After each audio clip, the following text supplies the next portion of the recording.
ọ̀tọ̀ ní ìfẹ́ àwòdì òkè ìfẹ́ àwádìí tẹ́lẹ̀yẹlé ẹ̀yẹyẹ.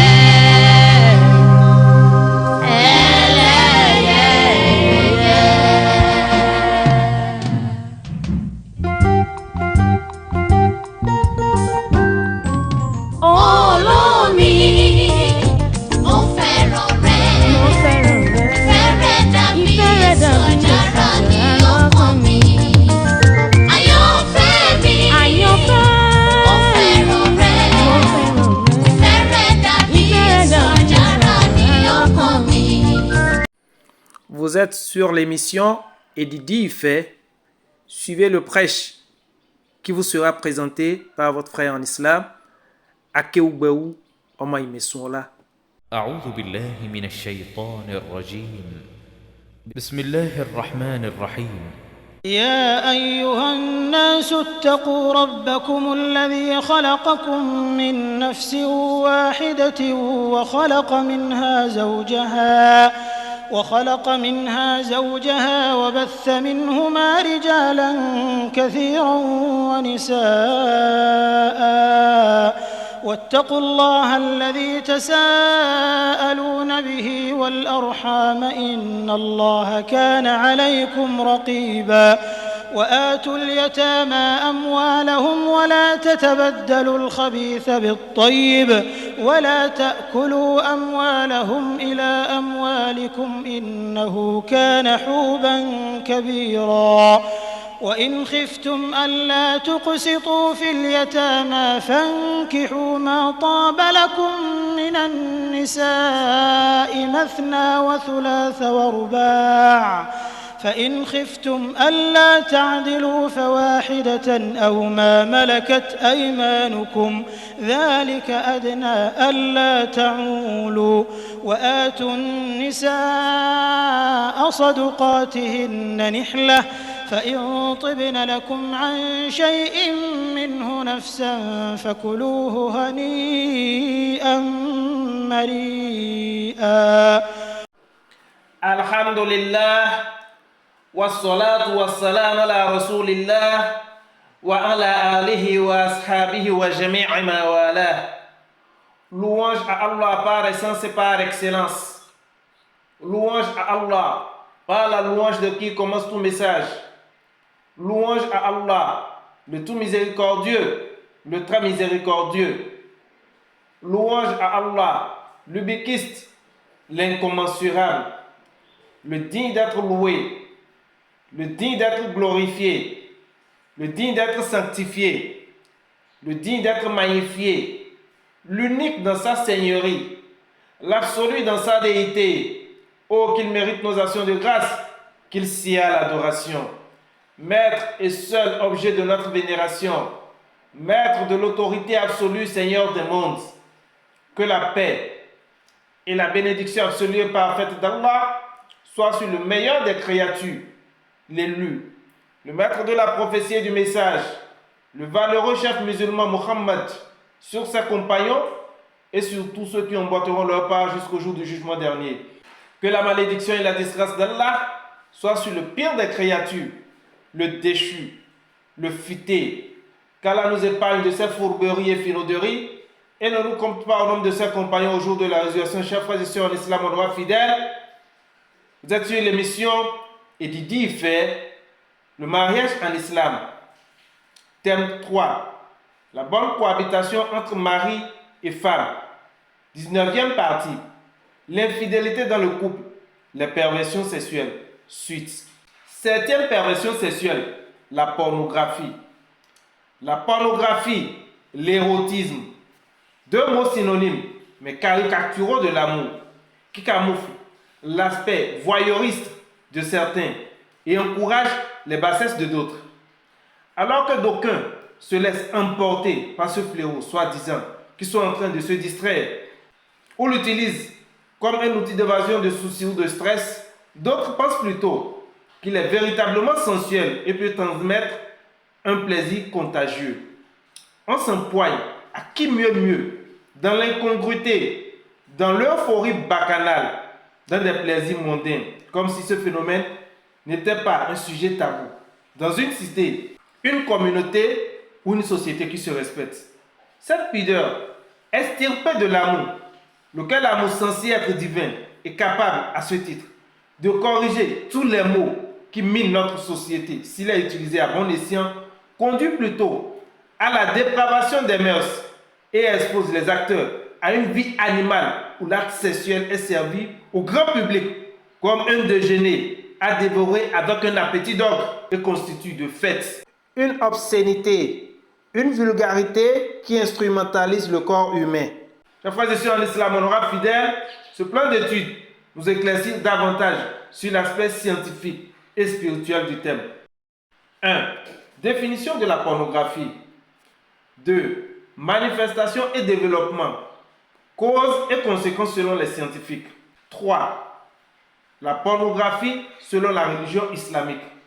Étymologiquement, le mot pornographie, dérivant du grec ancien pornographo, lui-même un dérivé de porno signifiant prostituée, la moins respectée, et de grapho qui signifie peindre, écrire ou décrire, on le dérive sous les termes porno, abréviation française, et porn, abréviation anglo-américaine. La pornographie désigne alors, plus spécifiquement, des études concernant la prostitution, comme le souligne si bien la définition étymologique. Le mot pornographie, au singulier, désigne la représentation explicite et complaisante d'actes sexuels dans le but délibéré de susciter l'excitation sexuelle.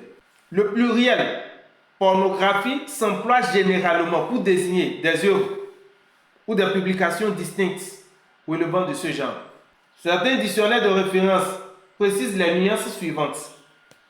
Définition principale, il s'agit de la reproduction par le biais d'écrits, de dessins, de photographies, de films ou de spectacles, de détails ou de scènes à caractère sexuel. Intention. L'objectif premier est de provoquer l'excitation du public auquel ces productions sont destinées. Par extension, le terme qualifie également le caractère obscène ou la présence d'obscénité dans une œuvre littéraire ou artistique. 2. Manifestation et développement, causes et conséquences selon les scientifiques. Manifestation et développement. Comme tous les comportements susceptibles de donner lieu à une addiction, le visionnage de la pornographie peut activer les zones du cerveau associées au plaisir et à la récompense. On appelle l'ensemble de ces zones le circuit de récompense. Il s'agit d'un phénomène tout à fait normal, lié à la satisfaction des besoins primaires de l'être humain.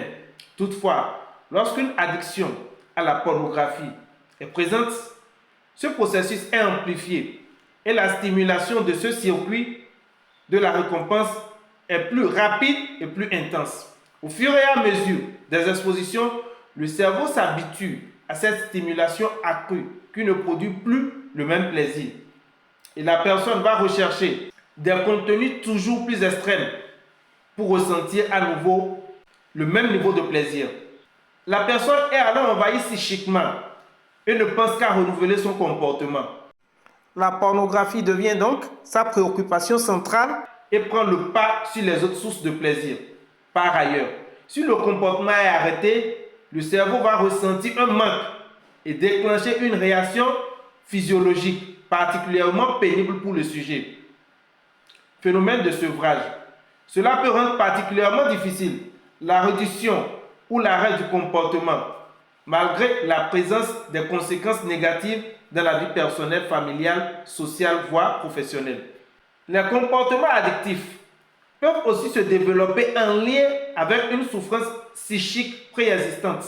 Ceux-ci étant alors utilisés dans le but de réduire l'anxiété ou le mal-être lié à cette souffrance. La consommation de pornographie peut aussi être utilisée comme mécanisme d'évasion ou de réconfort dans le but de réduire un stress, une anxiété, un état dépressif ou d'autres troubles émotionnels. Toutefois, si le comportement peut permettre d'apaiser cette souffrance, en ce moment, il ne s'agit que d'un masque temporaire qui n'est pas efficace à long terme, voire va renforcer la souffrance du fait des conséquences de l'addiction. Ainsi, la cause initiale de cette souffrance à l'origine de la consommation excessive de pornographie reste présente et entretient le comportement addictif. Un psychiatre ou un psychologue peut vous aider à identifier les causes initiales de votre comportement addictif, notamment celles en lien avec une souffrance psychique préexistante, afin de les prendre en charge spécifiquement. 2. Les causes de la pornographie. Ce mal est un comportement ou une maladie addictive qui touche majoritairement les hommes et implique une consommation excessive et incontrôlée d'images ou de vidéos à caractère sexuel, avec généralement une pratique de la masturbation associée. On parle aussi d'addiction à la cyberpornographie, lorsque l'usage est réalisé via Internet, ce qui représente l'usage majoritaire de nos jours. Les causes de la consommation de pornographie sont multiples et multiformes et entremêlent des facteurs biologiques, psychologiques et environnementaux. L'accessibilité, la recherche du plaisir, l'ennui et le besoin de fuir une détresse émotionnelle sont les moteurs principaux qui poussent à visionner ces contenus. Mieux, la pornographie devient une addiction sexuelle lorsqu'elle constitue une dépendance excessive pour l'individu qui en est victime ou qui en souffre. Entre autres, voici 4 causes, pas des moindres, qui poussent certains individus à visualiser la pornographie. 1. Régulation émotionnelle et échappatoire. La pornographie est souvent utilisée comme un mécanisme d'adaptation pour soulager le stress, l'anxiété, la solitude ou un sentiment d'ennui. 2. Traumatisme et histoire personnelle. Des antécédents de traumatisme ou des contacts précoces avec du matériel pornographique favorisent le développement d'une consommation compulsive. 3. Curiosité et pression. Chez les plus jeunes, la curiosité naturelle et la pression des pairs peuvent être des facteurs déclencheurs majeurs. 4. La consommation de la pornographie devient problématique lorsqu'elle se transforme en dépendance ou en hypersexualité, c'est-à-dire une addiction pouvant alors altérer la perception des relations réelles et la santé mentale. 3. Les conséquences de la pornographie. L'addiction à la pornographie ne figure pas en tant que telle dans la classification internationale des maladies de l'Organisation mondiale de la santé. Et ce n'est donc pas reconnu officiellement comme un trouble addictif. Cependant, de nombreuses études ont identifié que certains comportements sexuels problématiques partageaient les mêmes caractéristiques centrales que les troubles addictifs, tels que la perte de contrôle, la poursuite du comportement malgré les dommages, le ressenti d'une envie irrépressible de réaliser le comportement, les symptômes de sevrage en cas de tentative d'arrêt, le besoin d'augmenter l'intensité ou la fréquence du comportement pour obtenir le même état d'excitation qu'auparavant, etc. En effet, cette addiction se manifeste par une sexualité virtuelle excessive, envahissante et incontrôlable, et qui conduit souvent à des conséquences négatives importantes et multiples, aussi bien physiques que psychologiques. Exemple, difficultés conjugales, déprime, honte, infections sexuellement transmissibles, etc., impactant aussi souvent l'entourage proche. En outre, voici encore 5 autres conséquences scientifiques non négligeables de l'addiction à la pornographie. Le porno modifie la structure de notre cerveau. Selon une étude publiée en 2018 dans l'Intuition, la consommation régulière de porno érode le cortex préfrontal, la structure du cerveau qui gère la moralité, la volonté et le contrôle de ses impulsions. 2. Les études montrent en effet que le cerveau des consommateurs de films pornographiques réagit moins face aux stimuli sexuels et que leur lobe droit est plus petit que celui des autres.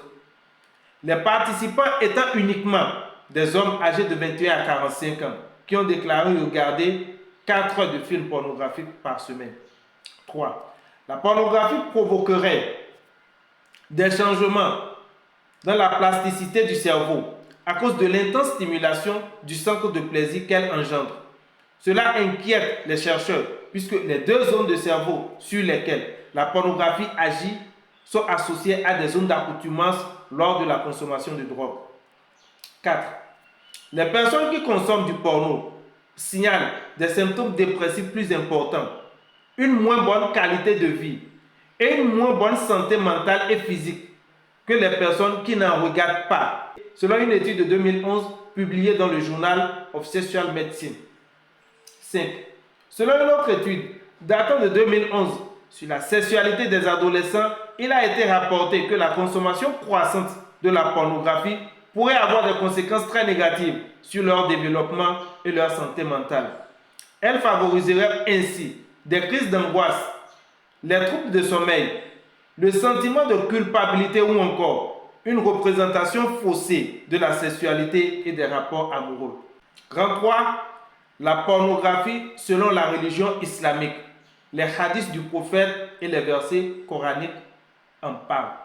Allah subhanahu wa ta'ala nous dit dans le glorieux Coran: Ba'da a'udhu billahi minash shaytanir rajim wa la taqrabu zina innahu kana fahishatan wa sa'a sabila. Et n'approchez point de la fornication. En vérité, c'est une turpitude et quel mauvais chemin. Coran 17, verset 32. Les savants soulignent le fait qu'Allah ne dit pas dans ce verset: ne commettez pas le zina, mais plutôt n'approchez point le zina. Les érudits expliquent cela en disant: ne faites rien qui puisse vous rapprocher du zina ou vous y conduire. Un exemple de cela est une personne qui reste seule avec une personne de sexe opposé, dans une intimité prolongée, la touchant, la regardant et allant avec elle dans des endroits peu fréquentés, comme les bars et les boîtes de nuit. Parlant d'une manière séduisante à une femme, réfléchissant et planifiant des actes immoraux. Cela inclut les cyberpéchés et l'adultère virtuel. Ce verset signifie également qu'il faut rester à l'écart de la pornographie sur Internet, dans les films et les magazines. Dans quelle mesure le zina nuit-il à la foi? Le prophète sallallahu alayhi wa sallam a dit: aucun adultérin n'est un vrai croyant au moment où il commet un adultère. Aucun voleur n'est un vrai croyant au moment où il vole. Aucun buveur de vin n'est un vrai croyant au moment où il boit. Le zina des yeux, de la langue et de la pensée. L'islam ne qualifie pas de zina les seules relations sexuelles vaginales en dehors du mariage qui ne sont qu'un seul de ces types. La pornographie est peut-être la forme de zina la plus répandue aujourd'hui. Parmi les utilisateurs d'Internet, 43% visitent les sites pornographiques. Quelques 40 millions d'Américains visitent régulièrement des sites pornographiques. Les téléchargements pornographiques représentent 35% du total des téléchargements Internet. Sur les 40 millions de visiteurs réguliers, 33% sont des femmes, tandis que 70% des hommes âgés de 18 à 24 ans visitent les sites pornographiques chaque mois. Cela ne se limite pas qu'aux adultes. Sexe et porno figurent parmi les 5 thèmes les plus fréquemment recherchés par les enfants de moins de 18 ans. Les revenus générés par l'industrie pornographique sont supérieurs à ceux de toutes les grandes sociétés de technologie confondues. C'est le sujet numéro 1 des recherches sur Internet et en moyenne, un enfant de 11 ans y est déjà exposé. Le prophète sallallahu alayhi wa sallam a dit: Allah décréta pour le fils d'Adam sa part de zina, qui le rattrapera inévitablement. Le zina de l'œil est le regard. Le zina de la langue est la parole. Le cœur souhaite et aspire et les parties intimes le confirment ou le nient.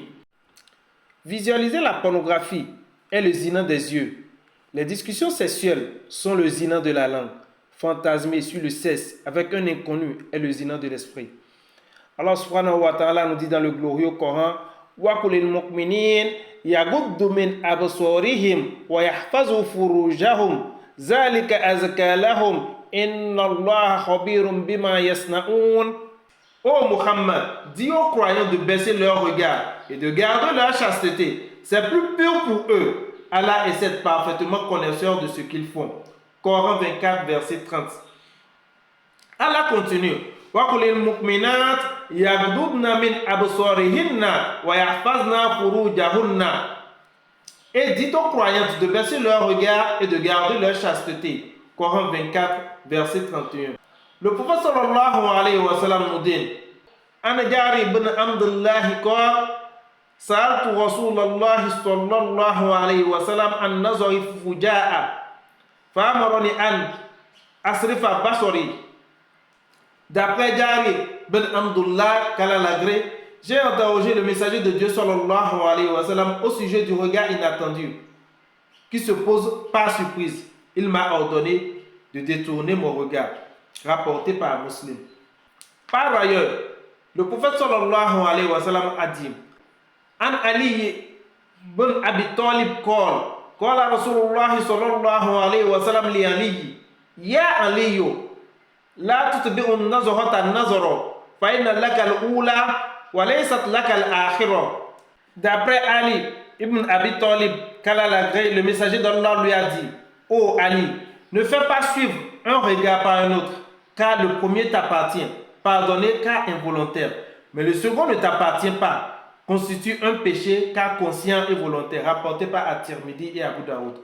En outre, le prophète sallallahu alayhi wa sallam a dit: Allah a décrété pour le fils d'Adam sa part inévitable de fornication. La fornication des yeux est le regard. La fornication de la langue est la parole. L'âme désire et souhaite, et le sexe confirme cela ou le dément. Commentaire sur ce hadith. Ce hadith est rapporté par Imam Al-Bukhari et l'imam Muslim. Il explique que la nature humaine est éprouvée par des tentations quotidiennes, comme le regard ou la parole déplacée, qui sont des prémices du péché, et que l'être humain est responsable de ses actes en concrétisant cette tentation ou en y résistant. Par ailleurs, le prophète sallallahu alayhi wa sallam a dit: An Abdullah ibn Mas'ud radiyallahu anhu qala Rasulullah sallallahu alayhi wa sallam, an-nazratu sahmun masmumun min sihami iblis, faman tarakaha min khawfillah asabahu Allahu imanan yajidu khalawatahu fi qalbihi. D'après Abdullah ibn Mas'ud, le prophète sallallahu alayhi wa sallam a dit: le regard interdit est une flèche empoisonnée parmi les flèches du Satan. Celui qui le délaisse par crainte d'Allah, Allah lui donnera en récompense une foi dont il ressentira la douceur dans son cœur. Rapporté par At-Tabarani et jugé bon par Al-Albani. Chers frères et sœurs en islam, honorables fidèles, je vous raconte une historiette qui s'est produite à l'époque du prophète sallallahu alayhi wa sallam lors de son pèlerinage d'adieu. An Abdullah ibn Abbas radiyallahu anhuma qala kana fadlu radifa an-nabiy sallallahu alayhi wa sallam faja'at imra'atun min khas'am faja'ala fadlu yazuhu ilayha wa tazuhu ilayhi fasarafa an-nabiy sallallahu alayhi wa sallam wajha al-fadl ila shikl akhar. Al-Fadl ibn Abbas, le cousin du prophète sallallahu alayhi wa sallam, était monté en croupe derrière lui. Une femme très belle s'est approchée pour poser une question au prophète sallallahu alayhi wa sallam. Fadl s'est mis à la regarder. Le prophète sallallahu alayhi wa sallam a alors glissé sa main derrière lui et a tourné le visage de Fadl dans l'autre direction pour l'empêcher de la regarder.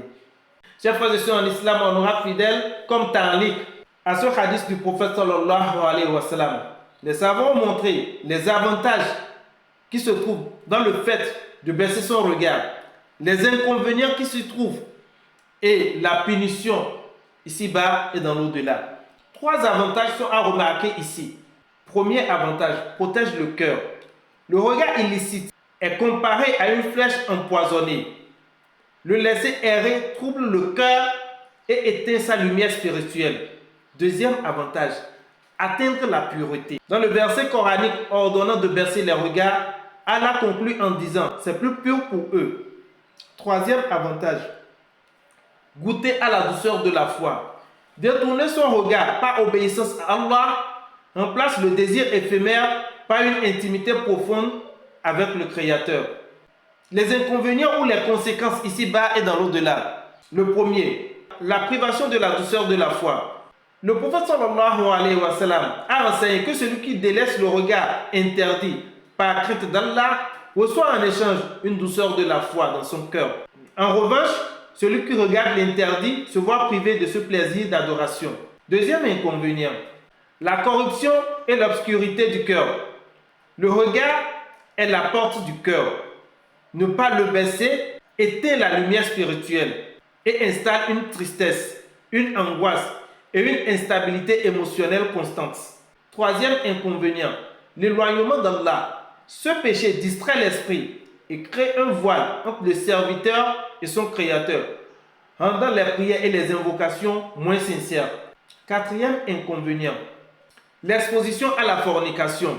Le prophète a dit la fornication des yeux est le regard.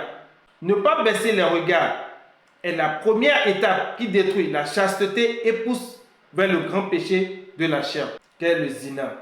La punition dans l'au-delà. Chers frères et sœurs en islam, on aura fidèle. Au jour de la résurrection, nos membres témoigneront contre nous et les yeux n'y échapperont pas.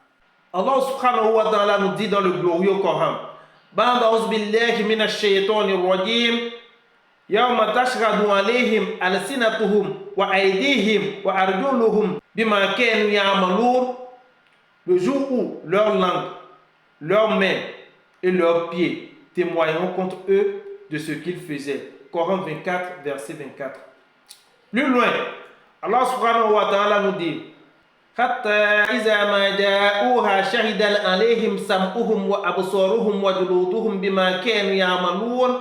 Alors, quand ils y seront, leurs ouïes, leurs yeux et leur peau témoigneront contre eux de ce qu'ils œuvraient. Coran 41, verset 20. Par ailleurs, Allah subhanahu wa ta'ala nous dit dans le glorieux Coran, Ba'da a'udhu billahi minash shaytanir rajim, wa qalu li juludihim lima shahidtum alayna qalu antaqana Allahu allazi antaqa kulla shay wa huwa khalaqakum awwala marra wa ilayhi turja'un. Ils diront à leur peau, pourquoi avez-vous témoigné contre nous? Elles diront, c'est Allah qui nous a fait parler, lui qui fait parler toutes choses.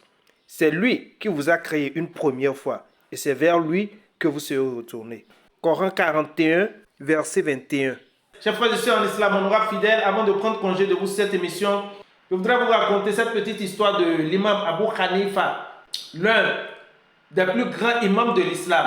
L'histoire de sa naissance, l'histoire de ses parents, une histoire qui nous montre en clair l'importance de la chasteté, l'importance de voir le licite avec ses yeux, de toucher au licite avec sa main, de marcher vers les endroits licites, de dire ce qui est licite, afin d'avoir un corps pur. L'importance de baisser les regards, l'importance de ne pas voir l'illicite avec nos yeux, de ne pas toucher à l'illicite avec nos mains, et de ne pas aller vers les endroits illicites. Chers frères et sœurs en islam, on aura fidèle. Un jour de grande chaleur, Sabit, c'est-à-dire le père de l'imam Abu Hanifa, marchait dans les rues de Koufa, Irak, et trouva une pomme tombée d'un verger. Tenaillé par la soif, il la mangea. Pris de remords, il décida de retrouver le propriétaire du verger pour payer le fruit. Il se rendit chez le propriétaire, qui fut impressionné par une telle honnêteté et exigea que Sabit répare sa faute en épousant sa fille aveugle, sourde, muette et invalide. Sabit accepta l'épreuve. À sa grande surprise, lorsqu'il la rencontra, elle était extrêmement belle et en parfaite santé. Le père expliquait son stratagème ainsi. Elle était muette car elle ne parlait jamais aux hommes étrangers. Aveugle car elle ne regardait rien d'illicite. Et invalide car elle ne sortait jamais de chez elle vers les endroits illicites. De cette union naquit Imam Abu Hanifa. Frères et sœurs en islam, on aura fidèle.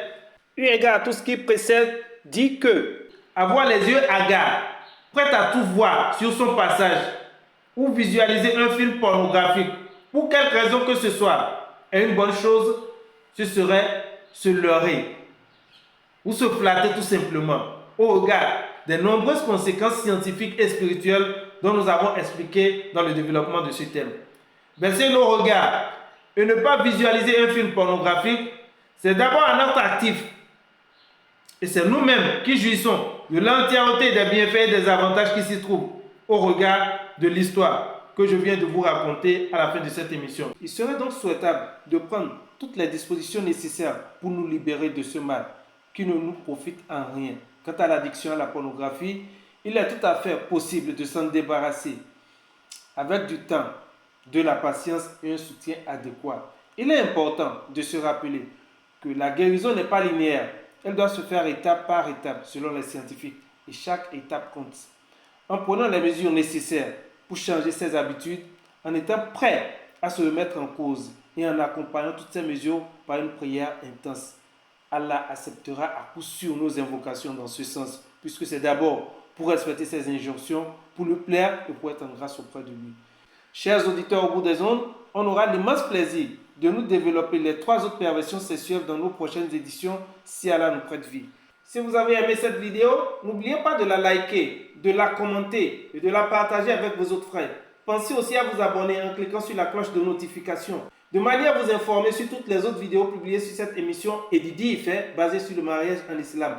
Pour vous enquérir davantage de l'importance de cette émission, allez plutôt sur YouTube et tapez Didi Ife 2023. Il vous affichera la liste détaillée de toutes les autres parties, aussi bien en version Yoruba qu'en version française. Cette émission, le mariage en islam, est un débat assez sensible et très délicat. Et nul ne sera de trop pour apporter sa pierre à l'édifice de cette tâche combien noble et exaltante. C'est pourquoi tous vos apports et suggestions pour mieux la conduire sont les bienvenus. Vous pouvez nous contacter sur notre page WhatsApp personnelle plus 229 63 20 11 82. Nous avons spécialement constitué un groupe WhatsApp pour cette émission à l'endroit de ceux ou celles qui sont à la recherche de leur âme sœur. Ils pourront nous contacter à travers ces numéros WhatsApp plus 229 61 57 56 82 ou plus 234 704 458 72 81. Pas sérieux et plaisantin, s'abstenir. Nous avons aussi constitué un groupe Facebook à l'endroit de ceux ou celles qui ont des problèmes conjugaux à résoudre ou à exposer pour prendre des conseils auprès des membres du groupe. Ils pourront également nous contacter sur les mêmes numéros. Votre cher frère en islam, Akeoubaou, Omeimesouala. Choisir avec qui parler de sa vie sentimentale est important, mais connaître avec qui garder le silence l'est encore plus. À qui veut comprendre, prenez besoin de prêche. Car là, nous compte au nombre de ceux qui écoutent sa parole et ses vertus à la mettre en application de la meilleure manière. Qu'il nous compte au nombre de ceux qu'il préfère, qu'il a choisi, qu'il guide sur le droit chemin, ceux auxquels il inspire de l'invoquer pour qu'il ne les oublie pas, ceux dont il fait ses élus pour qu'ils n'adorent rien que lui seul. Qu'Allah fasse que la fin de notre vie soit la plus heureuse, l'issue de nos actes la plus fructueuse et nous réserve une bonne place dans les hautes sphères du paradis sans fin. هذا بيان للناس وهدى وموعظة للمتقين عباد الله إن الله يأمر بالعدل والإحسان وإيتاء ذي القربى وينهى عن الفحشاء والمنكر والبغي يعظكم لعلكم تذكرون سبحانك اللهم وبحمدك نشهد أن لا إله إلا أنت نستغفرك ونتوب إليك سبحان ربك رب العزة عما يصفون والسلام على المرسلين والحمد لله رب العالمين. kìí ṣe pé mo rẹ̀ yẹ rí nígbó ọ̀kìn ló rẹwà jù láàrin ẹyẹ kìí ṣe pé òun òró mi dán rí o látijọ́ tí mo ti fojú mi kàn ó mo gbà pájì kẹrẹ̀wà ó jẹ gbin lọ. oríṣiríṣi igi níbẹ̀ lóko ká tó fi igi ọmọ gbẹ́gbẹ́dù oríṣi ọkùnrin níbẹ̀ níta mo ti rí kúkúrú mo ti rí gíga àmọ́ lẹ́kàn mi ṣọ̀wọ́n lóde. bó ṣe ń ṣe mí gan kò tiẹ̀ yé mi o ìfẹ́ rẹ ló ń gbé mi bí ìjì ó ń fẹ́ bí afẹ́fẹ́ ò ti fẹ́ dọ́kàn mi bí n bá bẹ̀ nígbò máa súré wálé tó rájì kẹ́lẹ́ tù tí mo fi ń pẹ́.